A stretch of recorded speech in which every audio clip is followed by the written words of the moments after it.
اعوذ باللہ من الشیطان الرجیم بسم اللہ الرحمن الرحیم.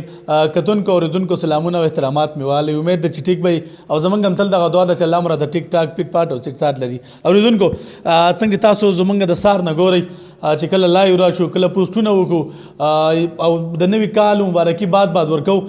د دې دپاره زموږ مقصد هم دا دی چې په 2020 کې کوم چې د 2020 نن اخرنۍ شپه ده په تېر شوي کال کې موږ پښتنو ته موږ پاکستانیانو ته یو درد رارسېدلی او ډېر داسې نوجوانان د 2020 ویوړو چې اوس هم پسې زموږ د سترګو نه اوښکې روانې دي. د نوي کال ته ځکه خوشحاله یو چې یو نوی کال شروع کېږي یو نوی ژوند شروع کېږي یو نوی لایف شروع کېږي. نو الله دې وکړي چې دا کال زموږ د پښتنو دپاره او خاص کر زموږ د پاکستان دپاره د خوشحالۍ یو زیری راوړي موږ له یو ښه سباون راوړي د پښتنو دپاره پکې یو ښه زیری پروت وي د اتفاق او د اتحاد او د یووالي او د خوشحالۍ د عزت او د کوم چې زموږ کلچر او رواج دی. په دغه سلسله کې کیمرامین ته مې خواست دی دا کیک هم پکې راوالي. کیک راغلی ډېر قابل قدر مشران ډېر ستر مشران چې په دې کې زموږ پنجابیان رونه هم شامل دي زموږ پښتانه هم شامل دي د سلام ساګر فاونډیشن ساګر صاحب خپل هم دی ذکر الله بھائی دی د هغه ملګري دي سلیم صاحب دی ډېر ملګري پکې شامل دي.